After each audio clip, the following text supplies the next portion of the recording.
Hello Kolkata, live yet again at 24 Hours TV, and we have today a very eminent guest, socio-cultural motivator Rituparna Sen. Rituparna আরেকবার TV পর্দায় খুব ভালো লাগছে, খুব ভালো কাজ করে চলেছেন, very young in age, কিন্তু of course numbers matter করে, আমাদের কতগুলো কাজ আমরা করলাম সেই ভিত্তিতে, আর সেই ভিত্তিতে কিন্তু আপনি অনেকের চেয়ে এগিয়ে আছেন। শিশু কল্যাণ যে স্কুল চেতলাতে, চেতলা শিশু কল্যাণ স্কুল, তার প্রিন্সিপাল আপনি, এবং বাচ্চারা তো ভীষণ ভালোবাসে, আর বাচ্চাদের মা বাবারাও ভীষণভাবে শ্রদ্ধা আর ভালোবাসায় ভরিয়ে দেয় ঋতুপর্ণা সেনকে। তার আরেকটি স্বপ্নের নিজের প্রজেক্ট, নিজের ভেঞ্চার সৃষ্টি একটি ভোকেশনাল ট্রেনিং সেন্টার, যার দ্বারা she is empowering women। কি হয় শুনবো ঋতুপর্ণার কাছ থেকেই। আরেকটি তার new venture little hands little help, right? একটি অনলাইন পেজ, যার মাধ্যমে তিনি তার একের পর এক কর্মকাণ্ড ছড়িয়ে দিতে চাইছেন আরো অনেকের মধ্যে, এবং সবাইকে আকৃষ্ট করতে চাইছেন তার সাথে ভালো কাজের উদ্দেশ্যে। সব ঠিক বলেছে ঋতুপর্ণা? একদম। একটু এবার শুনি ঋতুপর্ণার নিজের ভাষায় তার প্রথম, যেটা নাকি যেখান থেকে শুরু করলো, চেতলা শিশু কল্যাণ স্কুল, সেখানে কিভাবে গেলেন আপনি, যদি সেই স্টোরিটা ছোট্ট করে বলেন। দেখুন, চেতলা শিশু কল্যাণ স্কুল জার্নিটা শুরু করার আগে একটু ছোট্ট করে বলে নিই। 2020 যখন আমরা প্রত্যেকে, পুরো বিশ্ব আমরা একটা প্যান্ডেমিক দেখছি, মানে হঠাৎ করে বাড়িতে সবাই বসে পড়েছে, হ্যাঁ, সবাই খুব ভয় পাচ্ছে যে এর কাছে গেলে বোধহয় আমারও হয়ে যাবে, করোনা ভাইরাস হয়ে যাবে। আর যেখানে আমি, যেহেতু আমার হাজব্যান্ড ডক্টর আর আমিও এই লাইনের সাথে যুক্ত আছি, আমরা দেখছিলাম মানে প্রচুর মানুষ আমাদেরকে ভয়ও পাচ্ছে। কিছু মানুষ বলছে না প্লিজ তোমরা করো, কিছু মানুষ বলছে না করো না। তখন কোথাও গিয়ে খুব খারাপ লাগছিল যে মানুষরা মানুষের পাশে দাঁড়াতে ভুলে যাচ্ছে কেন। তখন থেকে রিয়েলাইজ করলাম যে আমি যে ভাবছি যে আমাদের পাশে মানুষরা এসে দাঁড়াবে, তখনই দাঁড়াবে যখন আমি এসব কিছু না ভেবে আগে নিজে নামবো। তখনই 2020 ডিসেম্বরে হেলথের এনজিও ফার্স্ট আমি ফর্ম করি। তার আগে থেকে কাজ করা শুরু করে দিয়েছিলাম, কিন্তু অফিসিয়ালি ফর্ম করি হচ্ছে ডিসেম্বরে। তখন থেকে free health camp, free health check up, ফ্রিতে মেডিসিন দেওয়া, এগুলো শুধু আমরা স্টার্ট করেছিলাম। ওই করতে করতে আমি 14 এপ্রিল আমার ছেলের জন্মদিন, ওর তখন 2 বছর বয়স, তো সেটা সেলিব্রেট করতে চেতলা শিশু কল্যাণ স্কুলে গিয়ে পৌঁছালাম।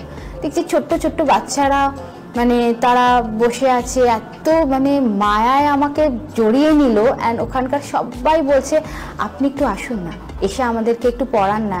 তো বললাম ঠিক আছে, চলো একটু ট্রাই করা যাক যে এদের সাথে মানে কি ব্যাপার। মানে ওদের দেখে না ভালো যেমন লাগলো, আবার ওদের ড্রেস বলুন, ওদের পড়াশোনা কি হচ্ছে শুনে আমার কোথাও গিয়ে মনে হলো আচ্ছা এরা কি স্লাম এরিয়া থেকে আসছে বলে এতটা পিছিয়ে পড়ছে, আজকে কি এদের কাছে অতটা নেই বলে কি এরা অতটা পড়াশোনাটা পাচ্ছে না? কিন্তু তাই তো নয়, মানে আমাদের তো কনস্টিটিউশনে আছেই যে এডুকেশন তো সবার জন্য, তাহলে এডুকেশনটা এরা সেইভাবে প্রপারলি কেন পাচ্ছে না?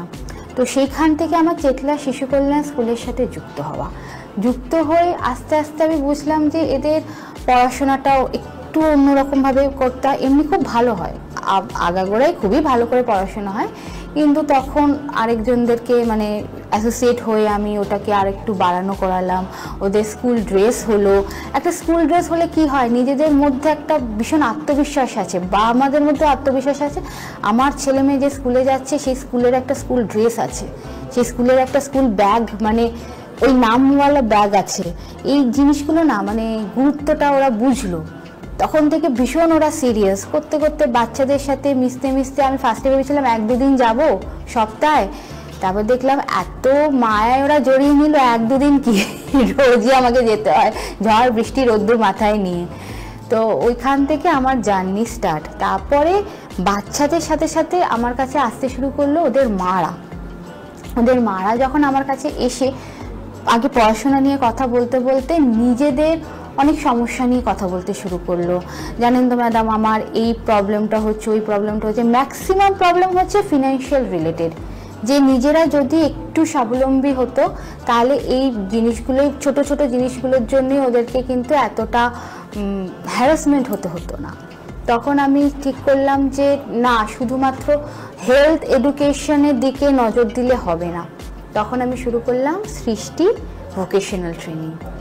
ওখানে ফ্রিতে সেলাই শেখানো শুরু করলাম, যে যাতে এই জিনিসগুলো, মানে দেখুন সারা বছর আমরা এখন জামা কাপড় কিনি, এখন শুধু কিন্তু এই নয় যে শুধুমাত্র পুজো। আগে আমাদের ছোটবেলায় কি ছিল, দুর্গা পুজো বা পয়লা বৈশাখ, এই সময় হচ্ছে বাঙালিরা আমরা জামা কাপড় কিনি। এখন তো অনলাইনের ব্যাপার, সব সময় জামা কাপড় কিনছি, কিছু না কিছু অকেশন আসছে, বাবা ফেসবুকে একটা ছবি দিয়ে দিচ্ছি, তাহলে আর এই জামাটা পরা যাবে না, তো আরেকটা জামা কিনে আমাকে একটু কি বলবো শেপে আনতে হবে, ব্লাউজটাকে ঠিক করতে হবে, ব্লাউজ বানাতে হবে।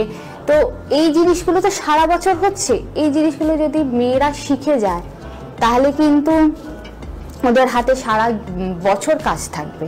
আর এখন সৃষ্টি যে আমার স্কুল, সেটা কিন্তু চেতলা শিশু কল্যাণ স্কুলের যে একটা বড় অর্ডার পেয়ে গেছে অলরেডি স্কুল ড্রেস বানানোর। এই বছর বানিয়েছে, আগের বছরও বানিয়েছে। তো ওইটা তো ফিক্স, কিন্তু সারা বছর তো আর ওরা স্কুল ড্রেস বানাবে না, তার জন্য তো অন্য জিনিসও দরকার। এবার পুজো আসছে, তো মোটামুটি ওখান থেকে মানুষ এখন মেয়েরা এখন অনেকটা ঘুরে দাঁড়াচ্ছে। আমি চাইবো এটাকে আরো বড় করতে। আর যত বেশি লোক আমরা চেতলা শিশু কল্যাণ স্কুলে এখন কতজন বাচ্চা? 60 জন, 60। আর ওদের এজ গ্রুপটা কখন থেকে, মানে 3 থেকে 5? আর স্যাটারডে করে আমাদের ডান্স ক্লাসও হয় আর আর্টস ক্লাসও হয়। সেটা হচ্ছে যারা মানে বেরিয়ে যাচ্ছে যে বাচ্চারা, তারা আমাদের সাথে অ্যাসোসিয়েট থাকতে চাইছে, তাদের জন্য সানডে করে আমরা ডান্স ক্লাস রেখে দিয়েছি। তার মানে ঋতুপর্ণার 7 দিনই হচ্ছে চেতলা শিশু কল্যাণ স্কুলে একদম পাকাপোক্ত ডিউটি, তাই তো? ঠিক বলেছি? একদম ফ্যান্টাস্টিক। আর খুব ভালো লাগলো যে ঋতুপর্ণার 3টে যে ভেঞ্চার, হেলথ এইড একটি এনজিও যেটি অফকোর্স মূলত স্বাস্থ্য নির্ভরশীল, আর চেতলা শিশু কল্যাণ স্কুলটিতে এখন তো তার তো মননে সবেতেই ঢুকে গেছে, সেটিও তার ড্রিম প্রজেক্টের মধ্যে অফকোর্স, এবং এই সৃষ্টি, 3টেই কিন্তু অলমোস্ট প্যারালাল চলছে, তাই তো? একদম, মানে একে অপরকে হেল্প করে চলছে। আর এই যে নতুন venture little hands little help, সেটা তুমি কবে স্টার্ট করলে? এইটা আমি এই বছরই স্টার্ট করেছি, ভাবনা শুরু আগের বছর থেকেই করেছিলাম। আসলে এখন তো সোশ্যাল মিডিয়ার যুগ, এখন অনেক প্রবলেম আমরা চারিদিকে দেখতে পাচ্ছি। যখন নারী স্বাধীনতা নিয়ে আমরা কথা বলি, তখন আমাদের মাথায় রাখতে হবে বেশ কিছু জিনিস। সেটা হচ্ছে, আগে না নারীরা নারীদের পাশে একটু দাঁড়াতে হবে। অনেক ছোট ছোট জিনিস, কি বলবো, নারী হ্যারাসমেন্ট, সেটা আমরা কিন্তু ছোট থেকে কিছু না কিছু ভাবে আমরা হ্যারাসড হয়ে আসি। মানে নয় বাড়িতে, নয় বাইরে, নয় অফিসে, নয় তো বাসে, ট্রামে, কিছু না কিছু ভাবে এমন জিনিসপত্র হয় যেগুলো হয়তো সাদা চোখে দেখলে মনে হবে ওর তো কিছু নয়, কিন্তু অ্যাকচুয়ালি সেটা কিন্তু যে মেয়েটির সাথে ঘটছে, সেই মেয়েটি একদিন হোক কি এক সপ্তাহ হোক, সেই মনে কিন্তু খুব দাগ কাটছে, ভয় পাচ্ছে, বা অনেক বড় বড় ঘটনাও ঘটে। সেগুলো এবার আমরা কি করতে পারি, আমরা অ্যাওয়ারনেস আমরা স্প্রেড করতে পারি। তাই জন্য আমি লিটল হ্যান্ডস লিটল হেল্পের থ্রু দিয়ে নারী কথা শুরু করেছি। ফ্যান্টাস্টিক, আরেকটি ভেঞ্চার। হ্যাঁ, নারী কথা দিয়ে আমি চেষ্টা করছি বিভিন্ন মানে সোশ্যাল গ্রুপের সব নারীরা এগিয়ে এসে যেন বলতে থাকে, যে ধরুন আমার ডক্টর পৌশালী সান্যাল, সে হেলথ দিকটা একটু বলছে যে কিভাবে কতটা 20 মিনিট হাঁটলে, একটা টপিকে করেছে 20 মিনিট হাঁটলে কি নারীদের কি সুবিধা ওরা পেতে পারে। তারপরে আরেকজন আরও অনেক কিছু আছে, সে পরপর সিরিজগুলো চলবে, যাতে আমি চাই যে প্রত্যেকটা ঘরের মেয়েরা যাতে সেই ভিডিওসগুলো দেখে কিছু টিপসগুলো নিয়ে তাদের সুবিধা হয়, বা এমন ঘটনা হয়তো তারা শুনলো, তারা বুঝলো হ্যাঁ এই জিনিসটা না আমার সাথে হচ্ছে, তাহলে আমি এই জিনিসটা করলে আমিও তাহলে বেঁচে যেতে পারবো, বা আমি জানি আমার বন্ধু বা বন্ধুর বোনের সাথে এরকম হচ্ছে, তাহলে আমি গিয়ে ওকে বলতে পারবো যে তুই এই ভিডিওটা দেখ। কারণ অনেক সময় আমরা দেখি যে আমরা বুঝতে পারছি যে ওই মেয়েটির সাথে না এই জিনিসটা হচ্ছে, কিন্তু আমরা বলতে গিয়ে একটু ইতস্তত করি, কেন মনে হবে বা বলবে যে বেশি জ্ঞান দিচ্ছে। তার থেকে সোশ্যাল মিডিয়া এমন একটা প্ল্যাটফর্ম যেখানে সে নিজে সে ভিডিওটা দেখে নিজে সে রিয়েলাইজ করবে যে কি হচ্ছে আমার সাথে বা আমার আশেপাশে কি হচ্ছে, আমি কিভাবে একটু বদল আনতে পারি। তখনই কিন্তু নারী স্বাধীনতাটা অ্যাকচুয়ালি আসবে। ফ্যান্টাস্টিক। ঋতুপর্ণা, এখন তো অনেকটাই, যদিও আপনি দেখতেও একদম ছোট্ট এবং এজও আপনার অনেক কম, কিন্তু এই যে এতটা প্রজ্ঞা মানে গ্রেভ উইজডম, এগুলো যে যখন আপনার মধ্যে থেকে শুরু হলো, একদম ছোটবেলায় ফিরে যাচ্ছি, আপনার মেয়েবেলা কোথায়, মানে কিভাবে কোন স্কুলে পড়তেন, তারপর কিভাবে তখন কি আপনি ভাবতেন? বিকজ এত কিছু থট প্রসেস তো ছোট বয়স থেকে না শুরু করলে এর মধ্যে কমপ্লিট হবে না, আমি সেটা জানবার চেষ্টা করছি। দেখুন, ছোট থেকে আমি যে স্কুলে পড়েছি, গোখলে মেমোরিয়াল গার্লস স্কুল, একটি প্রসিদ্ধ স্কুল আমাদের কলকাতায়, তো ওখানে প্রত্যেকজন টিচার, ওটা গার্লস স্কুল অবভিয়াসলি, তো নারী, তো আমরা প্রত্যেকজন টিচারের থেকে অনেক কিছু শিখেছি, শুধুমাত্র কিন্তু পড়াশোনা শিখেছি তা নয়। আমি একজনের নাম নিচ্ছি, আমাদের x teacher Arundhati Mukherjee, Mrs Arundhati Mukherjee, উনি আমাদের ম্যাথস টিচার ছিলেন। উনি এখন সমাজের জন্য যতটা করেন, মানে প্রচুর অ্যাক্টিভ, ওনার কিন্তু অনেক বয়স, কিন্তু উনি যা অ্যাক্টিভ না, আমিও হয়তো ওনার মতন অতটা অ্যাক্টিভ হতে পারবো না। কোথা থেকে কোথায় কি মিছিল চলছে, উনি হেঁটে হেঁটে চলে গেলেন, না এটা নারীদের জন্য, আমি যাচ্ছি, ঋতুপর্ণা তুমি আসবে, বললাম না আমি না এক্ষুনি এই কাজটা থেকে ফিরেছি, আমি পারছি না, কিন্তু উনি ঠিক চলে যান। তো আমি আমাদের টিচারদের থেকে কিন্তু প্রচুর শিখেছি, স্কুল কলেজও আমার গোখলে, ওখানেও আমি পলিটিক্যাল সায়েন্স নিয়ে গ্র্যাজুয়েট করেছি। তারপরে গেছি হচ্ছে আমি রবীন্দ্রভারতী ইউনিভার্সিটিতে। এবার রবীন্দ্রভারতী ইউনিভার্সিটিতে গিয়ে কিন্তু আমি এই যে মানে এতটা ভাস্ট জিনিসটা আমি বুঝতে পারলাম, কারণ গোখলেতে কিন্তু আমাদের সাউথ কলকাতা বলুন বা কলকাতারই মোটামুটি সমস্ত মানে এনভায়রনমেন্ট আমি পেয়েছি। আরবিউতে গিয়ে কিন্তু ফার্স্ট আমি দেখছি যে বাইরে আউটস্কার্ট থেকে যারা পড়তে আসছে, সেই নারী মানে মেয়েদের, আমার বন্ধুদের কি অসুবিধা হচ্ছে, রোজ ট্রেনে করে আসতে গিয়ে কি ওরা ফেস করছে, তখন ওই জিনিসগুলো আস্তে আস্তে কিন্তু আমার মাথায় ঢুকলো। আর যেহেতু আমি পলিটিক্যাল সায়েন্স নিয়ে পড়াশোনা করেছি, ওই জিনিসগুলো নিয়ে পড়তে পড়তে ওদের গল্পগুলো শুনতাম, ওদের স্ট্রাগলগুলো শুনতাম, এসে মেসে থাকছে, কি কি প্রবলেম পড়ছে, কি কি হ্যারাসমেন্ট ওরা ফেস করছে, সেইগুলো নিয়ে কিন্তু মানে এই যে আজকের যে কাজটা অনেকটাই ইম্প্যাক্ট ফেলেছে। ফ্যান্টাস্টিক। আর স্কুল কলেজ লাইফ তো শুনলাম, আর আপনার একদম পারিপার্শ্বিক মানে আপনি যেখানে থাকতেন সেখানকার কোনো ঘটনা বা কিছু আপনাকে ইন্সপায়ার করেছে এইরকম যে কাজের ট্রেন্ডে আপনি এখন আছেন সোশিও কালচারাল ওয়েলফেয়ারে ছোট বয়সের? দেখুন, অনেক কিছু তো আমরা দেখেছি, কিন্তু সব কিছু তো আমরা বলতে পারবো না, নামও নিতে পারবো না। হ্যাঁ, অবশ্যই আশেপাশে অনেক কিছু, মানে ছোটবেলায় নিজেকেই প্রশ্ন করতাম এটা কেন হচ্ছে, আচ্ছা ওর মানে হঠাৎ করে এই জিনিসটা কেন হলো, কিন্তু আমাকে হয়তো এসে বললো সে, কিন্তু আমিও জানি না, আমিও তখন ছোট, আমি বুঝতে পারছি না। আর আমাদের ছোটবেলায় আমাদের পেরেন্টসরা খুব স্ট্রিক্ট, মানে যে এখনকার পেরেন্টসরা কিন্তু খুব খোলাখুলি করে কথা বলে, আমাদের সময় কিন্তু খুব স্ট্রিক্ট, আমরা খুব কিন্তু একদম কি অন্য ধরনের কথাবার্তা বলুন ওইসবের মধ্যে, আমার মনে হয় আপনিও একদম, আমরা কিন্তু অন্যরকম সেই থট প্রসেস থেকেই আস্তে আস্তে করে তার এই সোশিও কালচারাল ওয়েলফেয়ারের দিকে তার ট্রেন্ড, এবং কোভিড সিচুয়েশন থেকেই তার একদম পুরো গাড়ি ছুটে চলেছে, তাই তো? এখন গাড়ি কেন বলবো, এখন তো the plane has take off বলতেই পারি আমরা। ভীষণ ভালো কাজ করে চলেছেন, আর আমরা গর্বিত। কয়েকদিন আগে ঋতুপর্ণা নিশ্চয়ই মনে আছে, রোটারি ক্লাব অফ কসবার পক্ষ থেকে social impact excellence award Rituparna সেনকে আমরা তুলে দিয়েছিলাম অবনিন্দ সভাঘরে। আমাদের খুব ভালো লেগেছিল, সেটা নিশ্চয়ই আপনার কাছে একটি মোমেন্ট অফ ট্রেজার ঋতুপর্ণা। একদম একদম। দেখুন, স্বীকৃতি পেতে কার না ভালো লাগে, স্বীকৃতি পাওয়ার জন্য কিন্তু আমি কখনো কাজ করিনি, কিন্তু স্বীকৃতি পেতে সবার ভালো লাগে, স্বীকৃতি পেয়ে কাজের উৎসাহটা আরো বেড়ে যায়। একদম।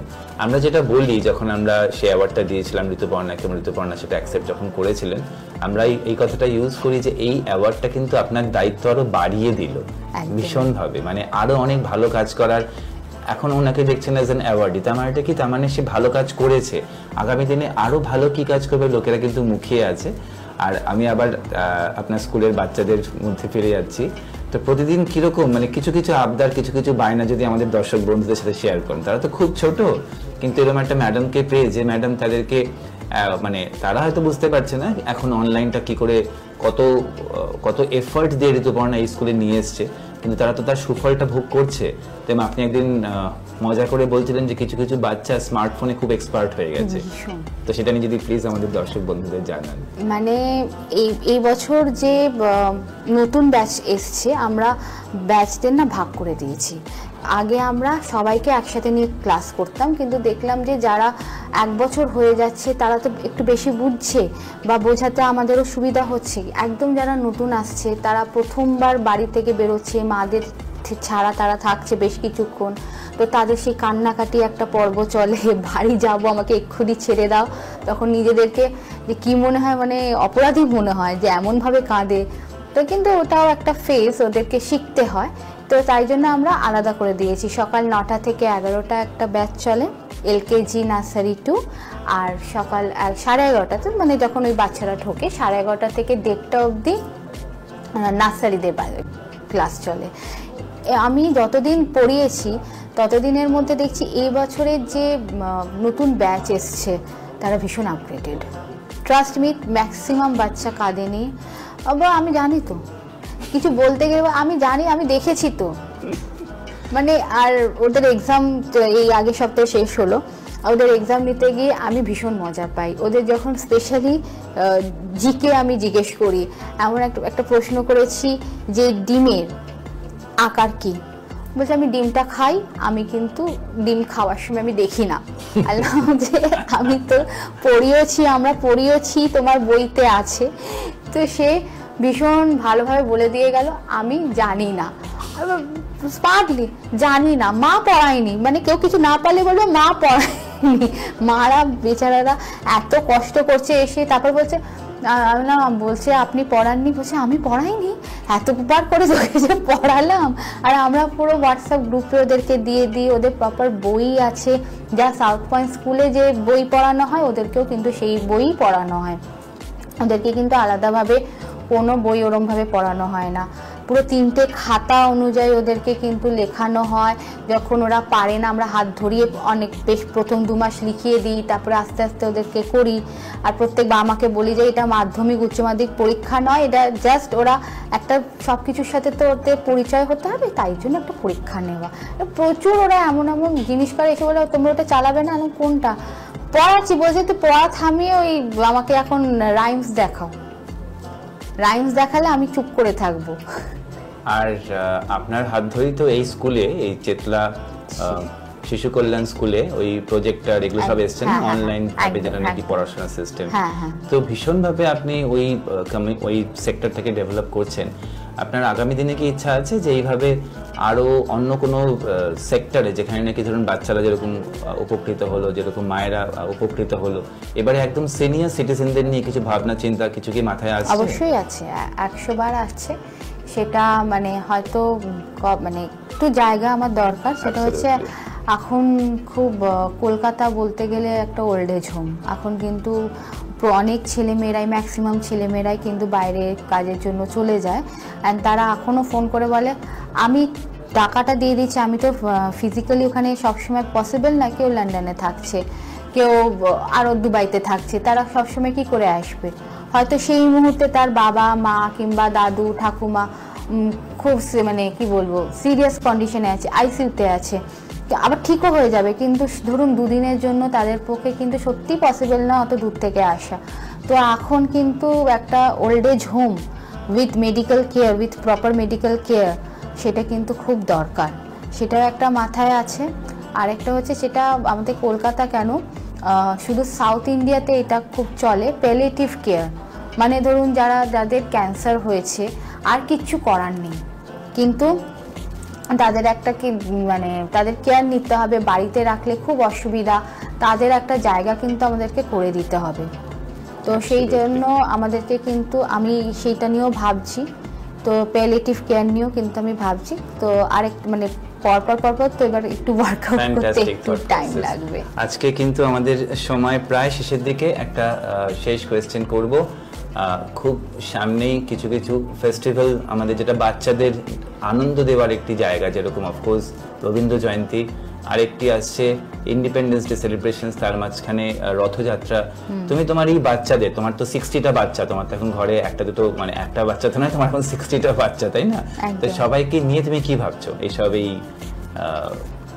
এগুলো তো রত্তা নিয়ে এখনো সেরকম একটা ভাবিনি।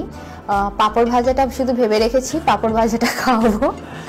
আর ইন্ডিপেন্ডেন্স ডে তো স্কুলে করি, বলেই দিই যে বাচ্চারা বুঝুক না বুঝুক পাশে মারা তোমরা দাঁড়াও, যাতে ডিসিপ্লিনটা ওরা শেখে। ইন্ডিপেন্ডেন্স ডে, 26শে জানুয়ারি, 23শে জানুয়ারি আমরা প্রত্যেকটা জিনিস কিন্তু ওদেরকে শেখাই, প্রত্যেকটা কালচার ওদেরকে শেখাই, কারণ এগুলো তো ওদেরকে জানা দরকার। তো করি।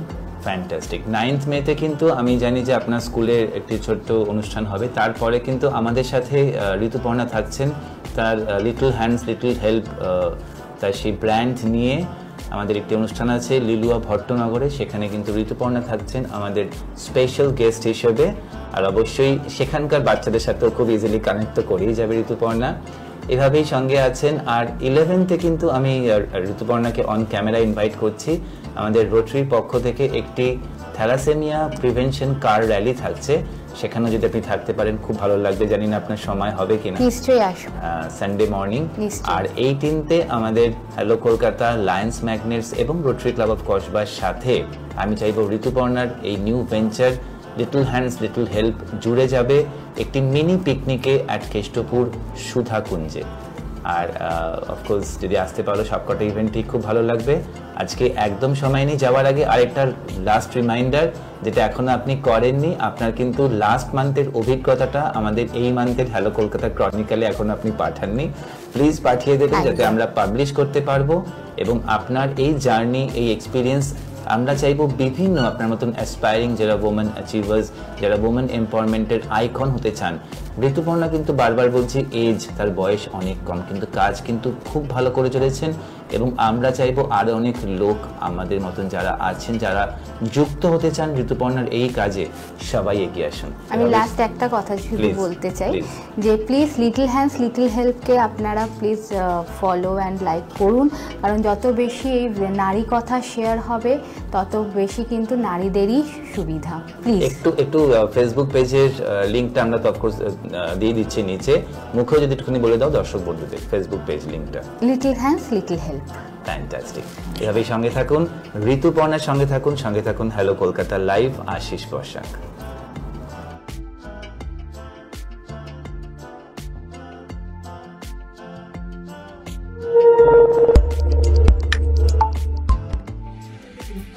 নমস্কার, আমি ঋতুপর্ণা সিং। আমার পেজ লিটল হ্যান্ডস লিটল হেল্পে নারী কথা সিরিজ শুরু করেছি। নারী কথা সিরিজ শুরু করার পেছনে বেশ কিছু উদ্দেশ্য আছে। কারণ প্রথমত আমি নারী, আর আমরা নারীরা, মেয়েরা জন্ম থেকে একটু বড় হতে আমরা ফেস করে থাকি, সেটা হচ্ছে ঘরে, বাইরে, অফিসে, শপিং মলে নানান ভাবে বা ছোট ছোট এমন কিছু জিনিস আমাদের সাথে ঘটে যেটা হয়তো লোককে বলতে করছে। আমার কোথাও গিয়ে মনে হয়, বা এটা শুধু বলে আমার মনে নেই, অনেক নারীরই মনের কথা যে নারীদের পাশে যদি একটু এসে দাঁড়ানো, তাহলে কিন্তু এই সমাজটাকে বদলানো খুব সহজ। দেখবেন এই যে এত নারী স্বাধীনতা নিয়ে আমরা কথা বলি, আমরা একটু চেষ্টা করি না সকল নারীদের পাশে দাঁড়াতে, একটু শুনে নিই না প্রত্যেকটা আলাদা আলাদা বিষয়তে সাধারণ নারীদের কি অভিজ্ঞতা বা কি তারা ভাবে সেই জায়গা থেকে বেরিয়েছে, এই জিনিসগুলো শুনে যদি বাকি নারীরা বা বাকি মেয়েরা যদি মনোবল পায়, তারা যদি তাদের প্রবলেম থেকে বেরোতে পারে, এর থেকে তো খুশির কিছু হবে না। আমি আপনাদের কাছে রিকোয়েস্ট করবো, প্রত্যেকটা সিরিজকে আপনারা যত বেশি করে লাইক এন্ড শেয়ার করবেন, প্রত্যেকটা ঘরের মেয়েদের কাছে এটা পৌঁছে যাবে নারী কথা।